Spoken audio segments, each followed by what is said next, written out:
안녕하세요. 한류 신과 해외 반응을 소개하는 한류 클래스 TV입니다. 오늘은 전작을 뛰어넘는 완벽한 서사와 숨막히는 시각적 쾌감, 디즈니 플러스 역사상 가장 완벽한 속편이란 제목의 대만 언론의 기사와 이 드라마 마지막 회에 열광하는 대만 시청자 반응까지 살펴보겠습니다. 한국 드라마의 글로벌 흥행세가 매섭다 못해 경이로운 수준에 도달했습니다. 지난 7월 22일 첫 공개 이후 아시아 전역을 강타한 디즈니 플러스 오리지널 시리즈 킬러들의 쇼핑몰 시즌2가 대만 시청자들의 심장을 완전히 정조준했습니다. 대만 플릭스페트롤 기준 TV쇼 부문 부동의 1위를 고수하고 있는 이 작품은 현지 최대 콘텐츠 리뷰 플랫폼과 주요 유령 매체들로부터 K드라마 역사의 한 페이지를 다시 썼다는 이례적인 수준의 극찬을 이끌어내고 있습니다. 대만의 대표적인 엔터테인먼트 분석 매체들과 저명한 비평가들은 이번 시즌2를 두고 입을 모아 스포모 징크스를 완벽하게 분쇄한 모범 답안이라 정의했습니다. 시즌1이 삼촌 정진만의 미스터리한 죽음과 조카 정지안의 생존을 건 사투를 밀폐된 공간에서 밀도 있게 그렸다면 시즌2는 살아 돌아온 정진만과 새 대표가 된 정지안이 거대 범죄 조직 바빌론을 상대로 글로벌 전면전을 선포하며 세계관을 폭발적으로 확장시켰기 때문입니다. 대만의 저명한 대중문화 평론 매체 바이다오 웹은 킬러들의 쇼핑몰 시즌2의 서사 구조 변화에 가장 먼저 주목했습니다. 매체는 시즌1이 과거와 현재를 끊임없이 오가는 플래시백 연출로 인해 다소 호불호가 갈렸다면 시즌2는 그 모든 과거의 퍼즐을 단 1회 만에 영리하게 결합한 뒤 거침없이 전진하는 브레이크 없는 기관차 같다고 평했습니다. 바이다오 웹은 이래 집만 그 당일 2회 은둔자로 이어지는 오프닝 시퀀스를 이번 시즌 최고의 명장면 중 하나로 꼽았습니다. 시청자들이 그토록 궁금해했던 정진만의 위장 죽음 비하인드와 바빌론의 핵심 서버를 탈취하기 위해 움직였던 그의 행적이 마치 정밀한 시계 부속처럼 딱딱 맞아떨어진다. 동일한 사건을 다른 시점에서 재구성한 이권 감독의 정교한 미장센은 기존 팬들에게는 카타르시스를, 새로운 시청자들에게는 완벽한 진입로를 제공했다라고 평가합니다. 시즌2는 안전가옥이라는 폐쇄적 공간을 벗어나 삼촌의 세계를 거부하고 어촌마을 하남도에서 다른 이름으로 살아가는 지안의 홀로서기를 비추며 예측 불가능한 긴장감을 불어넣었다. 바이다오 웹은 이에 대해 다음과 같이 극찬합니다. 탁 트인 바다와 평화로운 어촌마을이 오히려 언제 킬러들이 들어닥칠지 모르는 거대한 사일로처럼 느껴지게 만드는 연출력은 대단하다. 특히 마을 토박이 우진과의 미묘한 관계 속에서 피어나는 의심과 연대는 극의 긴장감을 팽팽하게 유지시키는 최고의 장치다라고 평합니다. 대만의 가장 영향력 있는 일간지 중 하나인 중수전자보는 주연 배우들의 연기 변신과 독보적인 캐릭터성의 경의를 표했습니다. 특히 대만 내에서 두터운 팬덤을 보유한 배우 이동욱에 대해 정진만이라는 인물은 이동욱이 아니면 상상할 수 없다. 그의 연기 인생에서 가장 강렬하고 매력적인 퍼스널 컬러를 찾았다고 대대적으로 보도합니다. 또 중수전자보는 웅장한 스케일의 액션씬을 집중 분석하며 이동욱과 베일역, 조한선의 연기합을 극찬합니다. 정진만과 베일의 처절한 혈투는 단순히 치고받는 액션을 넘어 두 인물의 오랜 악연과 감정의 찌꺼기까지 폭발시키는 예술에 가깝다. 360도로 회전하는 카메라 앵글 속에서 한치 오차도 없이 정교하고 타격감 넘치는 액션을 완벽하게 소화해낸 이동욱은 왜 그가 글로벌 톱 배우인지를 여실히 증명한다. 서늘하면서도 조카를 향한 깊은 눈빛은 화면을 압도한다라고 평합니다. 지안 역을 맡은 김혜준에 대한 대만 평론가들의 평가 역시 뜨겁습니다. 시즌 안에 정지안이 삼촌이 남긴 유산 속에서 생존하기 위해 발버둥 치는 나약한 인간이었다면 시즌2의 지안은 무기 쇼핑몰 머드헬프의 정당한 주인으로서 스스로 전쟁의 한복판에 걸어 들어간다. 삼촌의 운영 방식에 안주하지 않고 자신만의 방식으로 바빌론과 협상하거나 반기를 드는 지안의 모습은 카리스마 그 자체다. 김혜준은 이 복잡한 감정의 궤적을 단단하고 설득력 있는 연기로 채워넣었다라고 평합니다. 대만의 대형 온라인 매체 ETtoDay는 시즌2에 새롭게 수혈된 글로벌 캐스팅과 캐릭터들의 활약상에 찬사를 보냈습니다. 이번 시즌에는 원작의 뼈대에 감독의 과감한 해석이 더해지며 바빌론 동아시아 지부와 새로운 S급 인물들이 대거 등장해 극의 밀도를 한층 높였다고 평했고 기존 배역들의 매력 역시 놓치지 않았다. 무에타이 스승 파신과 레드퍼플 코드의 에스케일러 소미네 그리고 컴퓨터 천재 브라더의 테이머크는 드라마의 가장 단단한 축이라고 평하며 이 작품이 여타 잔혹한 액션 느와르와 궤를 달리하는 이유는 인물들 간의 인간적인 유대감이 기저에 흐르기 때문이다. 무자비한 정글 같은 킬러들의 세계에서 서로의 등을 맡길 수 있는 동료들이 존재한다는 점, 그리고 그들이 머드헬프라는 거대한 요새를 지키기 위해 목숨을 건다는 서사는 대만 시청자들의 눈시울을 붉히기에 충분했다라고 평합니다. 대만 매체들의 이러한 이례적인 극찬 릴레이는 단순히 한 편의 드라마가 흥행했다는 사실을 넘어 K 콘텐츠가 가진 기획력과 속편 제작 역량이 글로벌 스탠다드를 선도하고 있음을 보여주는 방증입니다. 대만의 평론가들은 기사의 말미를 항상 바빌론과의 거대한 전쟁은 일단락되었지만 여전히 확장될 여지가 남은 이 매혹적인 세계관의 다음 장을 디즈니는 하루빨리 제작해야 할 것이라는 강력한 송투와 기대로 마무리하고 있습니다. 다음은 킬러들의 쇼핑몰 시즌2 마지막 회에 열광하는 대만 시청자 반응입니다. 대만 드라마의 고질적인 문제인 후반부 용두삼이 전개와 완전히 대조된다. 시즌2 마지막 회까지 단 1초도 지루할 틈이 없이 몰아치는 팽팽한 텐션에 숨이 막혔다. 한국 장르물은 이제 단순한 엔터테인먼트를 넘어 완벽한 예술의 경지에 올랐다. 중국 드라마의 주류한 50부작 물타기 전개와는 차원이 다른 압축미다. 단 8부작 안에 이토록 거대한 세계관과 반전을 촘촘하게 우겨 넣을 수 있다는 게 놀랍다. 우리 드라마 제작자들도 제발 이런 전개 속도와 연출력을 보고 배웠으면 좋겠다. 시즌2 드라마를 어떻게 마무리하는지 교과서처럼 보여준 완벽한 엔딩이다. 대만 장르물들은 보통 속편으로 가면 힘이 빠지거나 억지 설정을 넣기 일쑤다. 하지만 이 작품은 시즌 안의 떡밥을 모두 회수하면서 캐릭터의 성장까지 완벽하게 완성했다. 중국의 억지스러운 애정 전개나 감정 과잉이 없어서 세련매의 극치를 달린다.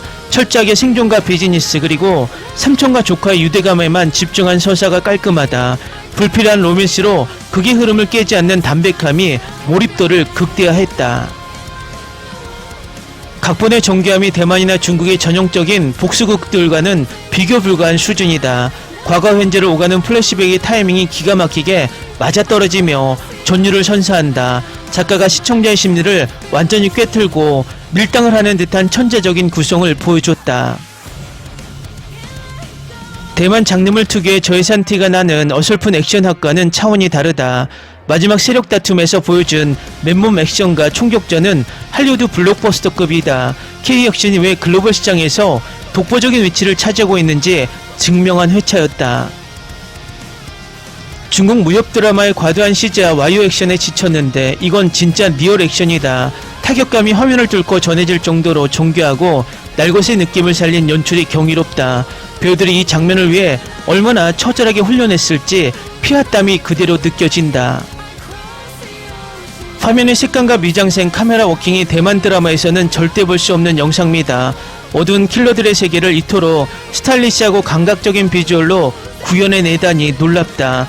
매 프레임이 영화 같아서 멈춰놓고 감상하고 싶을 정도로 시각적 쾌감이 엄청나다. 중국 드라마의 획일적이고 촌스러운 세트장 조명과 비교하면 영상 연출의 신세계다. 빛과 음영을 활용해 인물들의 심리와 긴장감을 극대화하는 조명 예술이 돋보인다. 마지막 회의 쇼핑몰 내부의 폐쇄적인 공간감을 활용한 연출은 숨막히는 몰입감을 줬다. 다국적 언어와 문화를 어색함 없이 녹여낸 글로벌 스케일의 연출력이 대단하다. 중드나 데드의 외국인 캐릭터가 나오면 항상 어색하고 몰입이 깨지기 마련이었다. 여기서는 태국어, 일어, 중국어 등이 자연스럽게 용합되어 진짜 거대한 지하세계를 본 듯했다. 중국 아이돌 출신 배우들의 로봇 같은 발연기와 비교하는 것 자체가 모욕이다. 이동욱과 김혜주는 물론이고 조연 배우들까지 단 한 명도 구멍 없는 미친 연기력을 보여줬다. 눈빛 하나 숨소리 하나로 서사를 만들어내는 배우들의 아우라에 압도당했다. 대만 드라마의 전형적인 평면적 악역들과 달리 빌런들의 매력마저 입체적이다. 베일이나 쿠사나기 진 등 주인공을 위협하는 세력들의 광기와 서사가 소름 끼치도록 매력적이다. 단순한 절대악이 아니라 살아 움직이는 듯한 입체감을 부여해 극의 긴장감을 끝까지 유지했다. 여주인공 정지안의 주체적인 성장 서사는 중국 드라마의 신데렐라 스토리와 격이 다르다. 삼촌의 보호 아래 있던 소녀가 스스로 쇼핑몰의 진정한 대표이자 킬러로 각성하는 과정이 경이롭다. 미나, 큐 등 여성 캐릭터들을 소모품이 아닌 독보적인 전사로 그려낸 점도 최고다. 대만 드라마 시장이 자본탐만하며 정체되어 있을 때 한국은 저만치 앞서갔다. 단순히 제작비 문제가 아니라 기획력, 과감한 시도, 전문성 모든 면에서 격차가 너무 크다. K 컨텐츠가 세계를 지배하는 이유를 이 드라마 마지막 회가 온몸으로 증명했다. 넷플릭스 디즈니 통틀어 최근 몇 년간 본 아시아 액션 드라마 중 단연 넘버원이다. 마지막 회가 끝나고 나도 모르게 기립박수를 치며 잘 들어 정진만을 외치고 있었다. 이 완벽한 퀄리티를 유지해준다면 시즌3가 나올 때까지 몇 년이든 기꺼이 기다릴 것이다. 대만 시청자로서 우리 드라마에 대한 아쉬움과 부러움이 동시에 폭발하게 만든 작품이다. 탄탄한 원작 서사를 바탕으로 비주얼, 연기, 연출의 삼박자가 있도록 완벽하게 맞물린 드라마가 또 있을까? 한국 드라마의 한계는 어디까지인지 가늠조차 되지 않을 정도로 경이로운 피날레였다. 댓글 반응 잘 보시나요? 대만 시청자들의 반응이 재밌는 것이 항상 한국 드라마가 전세계 인기를 끌면 대만 드라마와 비교하지만 또 중국 드라마와도 비교를 하고 있다는 것입니다. 대만 디즈니 플러스 순위를 보면 3일 전에 1위가 중국 자극입니다. 이처럼 대만 시청자들은 중국 드라마도 같은 민족이 만든 드라마라고 재미있게 보고 있기 때문입니다. 디즈니 플러스 오늘 날짜 순위를 보면 킬러들의 쇼핑몰 시즌2는 디즈니 플러스 탑10 명단에는 없고 전체 순위 14위에 있습니다. 얼마 전 디즈니 플러스 탑10에 3개월 동안 머물렀던 21세기 대군 부인과는 대조적인 순위입니다. 21세기 대군 부인은 2026년 현재 디즈니 플러스 방영 드라마 중 전체 3위에 올라있고 훌루 순위는 61위에 올라있습니다. 킬러들의 쇼핑몰 시즌2는 지난주에 종영했지만 순위는 디즈니 플러스 올해 전체 44위에 머물고 있습니다. 재밌는 것은 이 드라마는 1, 2화가 지금까지 방영된 디즈니 플러스 K 드라마 중 가장 많은 시청 시간을 기록했다는 디즈니 플러스 코리아의 공식 발표가 있었습니다. 그러면 왜 이 드라마는 전세계 언론들과 시청자들의 극찬의 반응이 올라오고 있는데도 불구하고 순위에 오르지 못하고 있을까요? 이것은 무빙 때와 비슷한 현상인데 무빙 방영 당시 디즈니 플러스 미국 오리지널 스타워즈 아수카 때문에 무빙을 19금 드라마라는 이유로 OTT를 미국은 훌루, 남미는 스타플러스, 인도와 동남아시아는 디즈니 플러스 핫스타로 분산 방영하며 무빙 또한 극찬의 기사와 시청자의 반응이 쏟아졌지만 디즈니 플러스 탑10에는 단 한 번도 들지 못했습니다. 지금 킬러들의 쇼핑몰 시즌2처럼 아시아 몇 개국만 공식 순위가 잡히게 만들었습니다. 넷플릭스도 마찬가지이지만 디즈니 플러스도 자신들이 보유한 미국 콘텐츠가 너무 소중하다 보니 자신들의 신작이 올라오는 시기에 K드라마가 올라오면 K드라마 때문에 손해를 볼까봐 극도로 견제를 합니다. 비슷한 시기에 훌루 19금 신작 미드 퓨리어스의 플리스페트롤 순위를 보면 순위표가 정상적으로 단일표로 나열되지만 킬러들의 쇼핑몰 시즌2는 이중 순위표로 나열됩니다. 결국 킬러들의 쇼핑몰 시즌2의 순위는 위에 표에 있는 아시아 5개국 순위만 정식으로 짓게 된다는 뜻입니다. 이런 식으로 디즈니 플러스는 철저하게 미드가 K드라마에 밀리지 않도록 애초부터 방영 형태로 견제하고 있다는 것입니다. 중요한 것은 디즈니 플러스의 이런 형태가 디즈니 플러스 구독자 확보에 전혀 도움이 되지 않고 오히려 구독자를 이탈하게 만든다는 것입니다. 넷플릭스가 오징어 게임으로 엄청난 구독자를 확보했듯이 디즈니 플러스도 무빙, 조명가게, 킬러들의 쇼핑몰의 엄청난 신드롬으로 전 세계적으로 K드라마 팬을 모을 수 있는 기회를 스스로 차고 있다는 것입니다. 디즈니 플러스가 순위를 얼마나 숨기고 있는지는 아르헨티나 언론이 발표한 아르헨티나 OTT 전체 순위를 보면 바로 확인할 수 있습니다. 아르헨티나 언론에 따르면 킬러들의 쇼핑몰은 아르헨티나 OTT 전체 4위에 있지만 디즈니 플러스로만 보면 1위입니다. 하지만 플리스페트롤 아르헨티나 순위에는 이 드라마가 순위에 잡히지도 않습니다. 이것이 디즈니 플러스가 얼마나 순위를 엉터리로 짓게 하고 있는지 단적으로 보여주는 확실한 증거인 것 같습니다. 각설하고 스페인어권 언론에서도 킬러들의 쇼핑몰 시즌2 리뷰가 올라왔는데 바로 살펴보겠습니다. 시즌2는 킬러들의 쇼핑몰의 세계관을 상당히 확장시켰습니다. 첫 시즌에는 이미 숨겨진 무기, 감시 시스템, 훈련된 암살자들 그리고 엄격히 보호된 지하시설이 등장했습니다. 이번에는 기술이 더욱 발전합니다.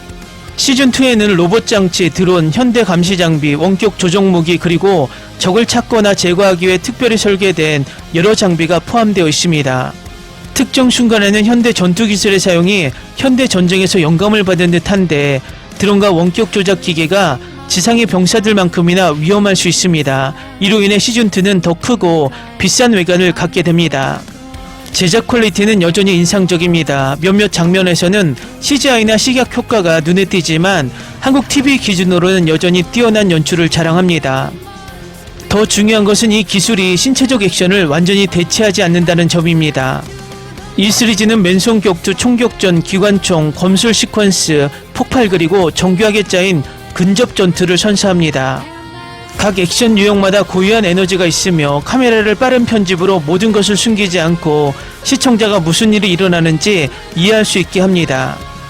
이 드라마는 여전히 순수한 액션 스릴러이며 시즌2는 관객이 원하는 바를 완벽히 이해하고 있습니다.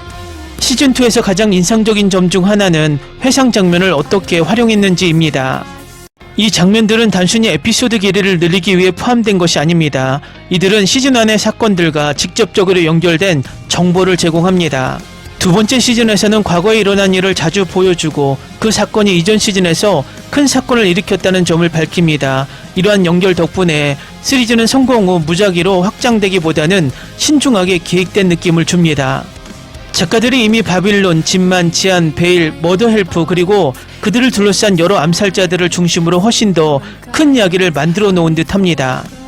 이제 세계관은 한 집이나 비밀 쇼핑몰 한 곳보다 훨씬 커졌습니다. 우리는 범죄 네트워크, 그 계층, 기술 그리고 그 안에서 활동하는 사람들에 대해 더 많이 배우고 있습니다. 다음은 킬러들의 쇼핑몰 시즌2에 열광하는 스페인어 남미권 시청자 반응입니다. 넷플릭스 할리우드 장르물 특유의 불필요한 질질 끌기가 전혀 없다. 8부작이라는 타이트한 구성 속에 매회차 낭비되는 씬이 없이 반전과 전개가 폭발한다. 미국 드라마들이 시즌을 늘리려고 억지 떡밥을 던지는 문법을 완벽히 비웃는 명작이다. 흔한 할리우드식 백마탄 왕자님이나 억지 로맨스가 없어서 세련됐다. 삼촌 진만과 조카 지안의 생존과 비즈니스적 연대에만 차갑고 담백하게 집중한다. 그게 긴장감을 깨는 불필요한 연애 전개를 넣지 않은 서사 밸런스가 정말 훌륭하다. 존윅 시리즈보다 캐릭터들의 빌드업과 과거 서사가 훨씬 촘촘하다. 단순히 총만 쏘아대는 무지성 액션이 아니라 인물들이 왜 싸워야 하는지 명분을 준다. 과거 특임대 시절부터 얽힌 바빌론과의 악연이 정교하게 맞춰질 때 온몸에 소름이 돋았다. 시즌2를 이렇게 완벽하게 닫으면서 시즌3를 기대하게 만드는 각본은 처음이다. 보통 할리우드 시리즈들은 속편으로 가면 세계관이 뇌절을 하거나 붕괴되곤 한다. 하지만 이 드라마는 바빌론과의 임시 휴전이라는 완벽한 체스판을 짜며 영리하게 마무리했다. 미국 스릴러의 전형적인 민폐 여주인공 클리셰를 완전히 박살냈다. 초반에는 삼촌의 그늘에 있던 정지안이 스스로 머더엘프의 진정한 대표로 각성한다. 누군가의 구출만 기다리는 수동적 존재가 아닌 직접 총을 들고 반격을 이끄는 모습이 경이롭다. 양산형 할리우드 첩보물의 어설픈 컷 편집 액션과는 차원이 다르다. 카메라를 정신없이 돌려 눈속이 많은 서구권 액션과 달리 롱테이크와 정교한 압이 돋보인다. 배우들의 육체적인 타격감과 피와 땀이 모니터를 뚫고 그대로 전해지는 듯한 리얼리티다. 정진만과 베일의 열투는 최근 5년간 본 액션 중 단연 최고다. 360도 회전하는 카메라 앵글 속에서 펼쳐지는 맨몸 액션은 숨을 쉴 수가 없었다. 마치 잘 짜여진 한 편의 잔혹하고 아름다운 현대무용을 보는 것 같은 예술적 쾌감을 준다. 클리셰 가득한 할리우드의 무적 주인공 설정보다 훨씬 현실적이라 긴장된다. 아무리 전설적인 킬러라도 칼에 찔리고 로봇 무기에 밀리며 한계에 부딪히는 모습을 보여준다. 매 순간 주인공이 진짜 죽을지도 모른다는 극도의 서스펜스를 유발하는 연출력이 대단하다.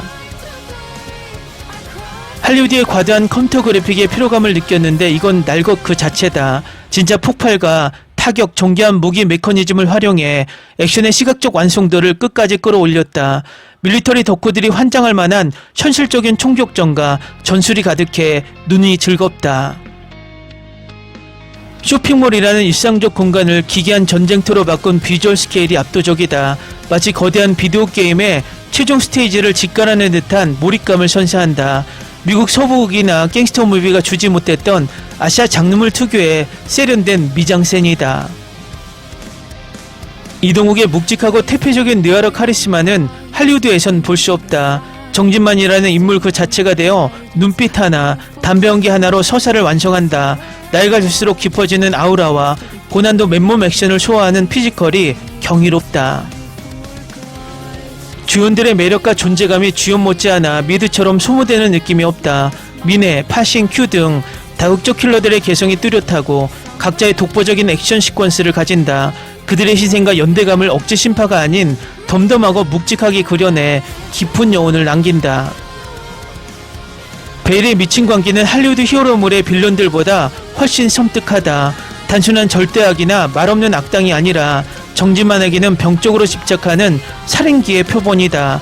등장할 때마다 극의 공기를 얼려버리는 조한산의 사이코패스 연기는 소름이 끼칠 정도다. 디즈니 플러스가 최근 몇 년간 전 세계에 공개한 오리지널 컨텐츠 중 단연 원톱이다.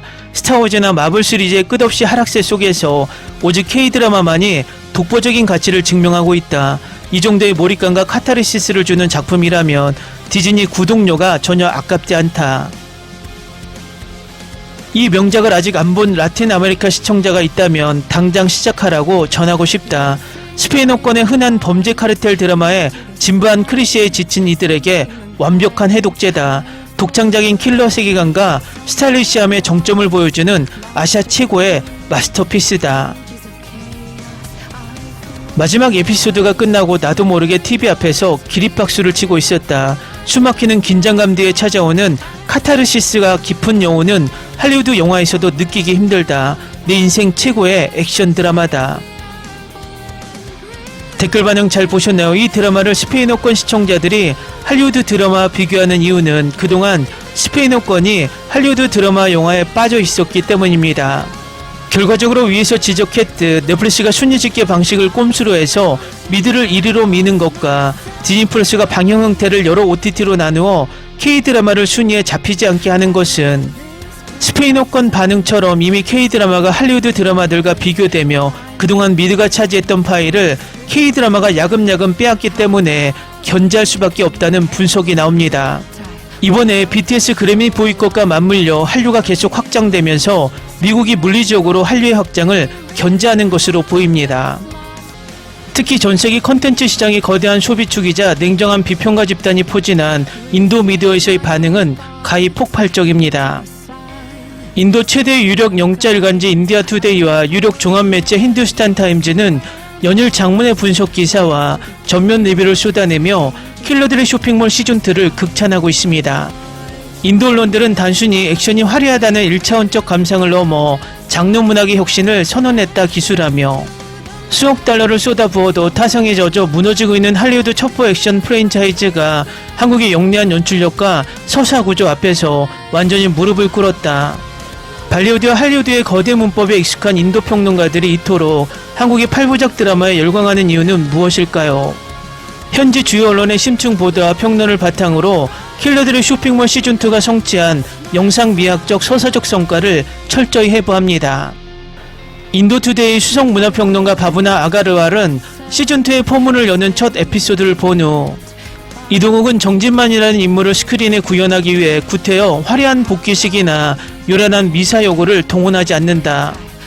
그의 고요한 시선, 장전된 총 한 자루, 그리고 뿜어져 나오는 차가운 확신만으로도 전세계 시청자들은 왜 그가 머더엘프의 절대적인 지배자였는지 즉각적으로 깨닫게 된다고 평했습니다. 인도 매체들이 가장 먼저 주목한 것은 할리우드 영웅서사시와의 차별성입니다. 기존 할리우드나 발리우드의 대형 액션 블록버스터들은 주인공이 부활하거나 복귀할 때 과장된 연출, 영웅적인 음악, 슬로우 모션을 남발하며 캐릭터의 위담을 강요하는 경향이 짙었다. 반면 킬러들의 쇼핑몰 시즌2는 정진만의 생존을 감추거나 끄는 밀당을 과감히 생략했다라고 평합니다. 시즌2는 정진만의 귀환을 두고 얄팍한 긴장감을 유도하며 시간을 낭비하지 않았다. 감독은 그의 존재감 자체를 믿고 관객을 곧바로 거대한 카오스 한복판으로 밀어넣는다.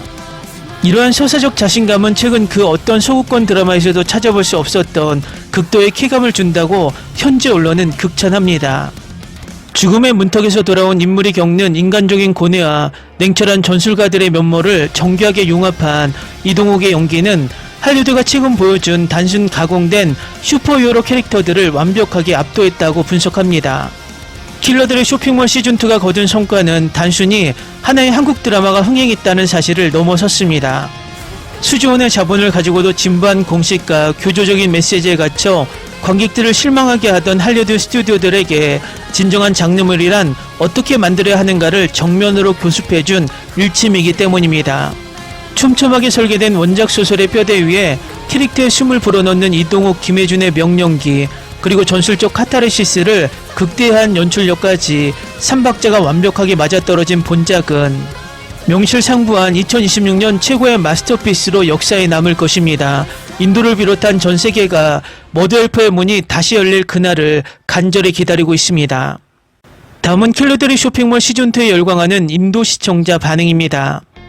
우리 인도 드라마는 삼촌이 살아 돌아오면 30분 동안 슬로우 모션만 틀어준다. 하지만 킬러들의 쇼핑몰2는 단 1초도 낭비하지 않고 곧바로 총격전으로 들어간다. 제발 발리우드 감독들은 한국 제작진에게 편집하는 법 좀 배워라. 인도 액션 영화였다면 이동욱이 눈빛 한번 보낼 때마다 지진이 나고 건물이 무너졌을 것이다. 여기서는 숨소리 하나, 장전 소리 하나로 화면 전체에 숨 막히는 긴장감을 만든다. 이것이 바로 36 과장 액션과 인류 전술 액션의 클래스 차이다. 인도 드라마는 억지 눈물을 짜내려고 배경음악을 고막이 터질 정도로 틀어댄다. 반면 이 드라마는 지한이가 울 때 음악을 끄고 거친 숨소리만 들려주는데 그게 더 가슴 아프다. 진정한 슬픔과 몰입감이 무엇인지 한국인들은 정확히 알고 있다. 우리 영화 속 킬러들은 총을 쏘면서 춤을 추고 하늘을 날아다닌다. 하지만 머드엘프의 킬러들은 총기 구경과 방탄복의 한계까지 계산하며 싸운다. 내 평생 본 드라마 중 가장 똑똑하고 지능적인 전술 액션이다. 인도 드라마는 악당들이 자기 계획을 입으로 다 설명하다가 주인공한테 대가리가 깨진다. 바빌론의 쿠사나기는 말없이 드론과 연막탄부터 까고 들어와서 소름 돋았다. 한국 드라마의 빌런들은 지능 지수부터가 우리 드라마와 차원이 다르다. 발리우드 액션은 주인공이 혼자 500명을 패는데도 옷에 먼지 하나 안 묻는다. 이동욱과 김혜준은 매의 땅과 피에 쩔어 구르고 처절하게 생존하려 몸부림친다. 이 현실적인 타격감과 생동감 때문에 인도 콘텐츠는 당분간 눈에 들어오지도 않을 것 같다. 우리 막장 드라마는 삼촌이 부활하면 온 가족이 모여 3부작 내내 소리만 지른다. 지한이는 삼촌이 사기친 것에 분노하면서도 살아있으며 안도하는 복잡한 감정을 완벽히 연기했다. 이 정교한 서사와 인물 심리 묘사는 할리우드나 인도 드라마가 절대 흉내낼 수 없다. 넷플릭스는 할리우드 인도 영화의 여전사들은 아무 이유 없이 처음부터 무적이다. 하지만 정지한은 공포에 떨고 눈물 흘리면서도 사부에게 배운 전술로 기어코 살아남는다. 강요된 PC주의가 아니라 관객을 납득시키는 진짜 성장형 여주인공의 정석이다. 인도 드라마 속 여성 캐릭터들은 대개 남주인공의 구출을 기다리는 장식품에 불과하다. 여기서 지한이는 삼촌의 유산을 물려받은 것에 그치지 않고 스스로 쇼핑몰의 지배자가 된다. 쿠사나기 진과 정지한이 펼치는 최후의 두뇌 싸움은 내 인생 최고의 서사였다. 요즘 서구권 첩보물들은 정치적 올바름을 가르치려 들어서 짜증이 난다. 한국 드라마는 그럴 시간에 방탄요리 관통력과 부비트랩 설계도를 보여준다. 메시지가 아니라 완벽한 서사와 액션 퀄리티로 시청자를 존중하는 태도가 너무 좋다. 바빌론의 변호사 장인섭을 보고 소름 돋았다. 우리 드라마였다면 그냥 소리 지르는 악당이었을 터. 총 한 자루 안 들고 오직 계산기야 나직한 목소리로 머드엘프를 압박하는 모습이 무서웠다. 마지막에 이익을 위해 아군을 배신하는 그 입체적인 서사는 완벽한 각본의 승리다. 인도 영화 같은 대규모 액션도 좋지만 가끔은 이런 뇌생 남녀들의 전술전이 그리웠다. 사방 1km가 평지인 사일로 건물에서 바빌론의 화력을 지략으로 막아내는 지한이는 천재다. 총싸움이 아니라 체스게임을 보는 듯한 고도의 심리전이 압권이다. 우리 컨텐츠 시장은 여전히 억지 로맨스와 결혼식 장면으로 질질 끄는 병폐가 있다. 킬러들의 쇼핑몰2는 로맨스를 싹 빼고 삼촌과 조카의 거친 연대감에만 집중한다. 질적거리는 치정극이 없어서 8부작 내내 숨도 쉬지 못하고 몰아봤다. 태국인 파신 역할을 한 배우가 실제 한국인이라는 사실을 알고 더 턱이 빠지는 줄 알았다. 인도 영화에서 외국인 흉내내는 어설픈 연기자들과는 차원이 다른 몰입감이다. 주은 한 명까지 완벽한 서사와 연기력을 갖춘 K 콘텐츠의 디테일에 경의를 표한다. 시즌1이 집구석 디펜스 게임이었다면 시즌2는 글로벌 첩보 전쟁이다. 판이 켜지면 대개 스토리가 산으로 가는데 한국 제작진은 이 세계관을 더 촘촘하게 묶어냈다. 인도 드라마들 시즌2만 되면 폭망하는 징크스를 깨부순 위대한 후속작이다. 디즈니 CEO는 당장 통장 잔고를 털어서 한국 이권 감독에게 백지수표를 줘라. 전세계 시청자들을 머드헬프 쇼핑몰에 중독시켜 놓고 시즌3를 안 주면 폭동이 일어날 것이다. 잠정적 추전으로 끝난 이 서스펜스 엔딩은 다음 시즌을 기다리게 만드는 고도의 고문이다. 발리우드의 거대 자본 수조 원을 다 합쳐도 이 드라마의 8부작 미장센을 못 따라간다. 어두운 지하창고의 조명, 킬러들의 의상, 총기 반동의 연출까지 모든 플레임이 예술이다. 돈만 바르는 할리우드는 이제 긴장해야 할 것이다. 아시아의 왕은 이제 한국이다. 이 드라마를 보고 나니 그동안 내가 보던 인도 액션 드라마들이 유치원 재롱잔치처럼 보인다. 현실적인 적용 메커니즘과 연막탄을 활용한 시야 확보 등 밀리터리 마니아들을 위한 종합선물 세트다. 장르물의 진정한 패권이 서구권에서 한국으로 완벽하게 이동했음을 증명했다. 댓글 반응 잘 보셨나요? 인도는 동남아시아와 함께 디즈니 플러스 핫스타에서 방영되기 때문에 공식 순위는 잡히지 않습니다. 그러나 이 드라마에 대한 기사량과 인도 댓글 반응을 보면 인기는 확실한 것 같습니다. 재밌게 잘 보셨나요? 여러분의 구독, 좋아요, 댓글, 알림 설정은 영상 제작에 큰 힘이 됩니다. 이 영상을 보신 모든 분들 항상 대박 나시고 행복하시길 바랍니다.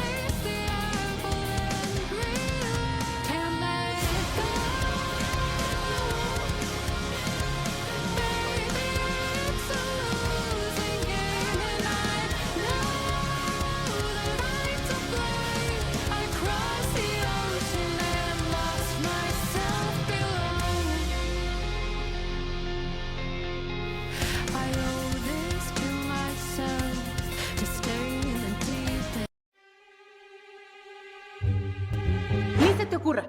Olvida el ganso y los tomates. No hables de las ballenas. No es un acuario. No actúes como tonta. Sé que eras una genio. ¿Sí? No vayas a presumir, a la gente no le gusta eso. Y no digas cosas sin sentido. Y bueno, ¿terminamos? Hasta pronto. Abogada, tengo mucha curiosidad por conocerla.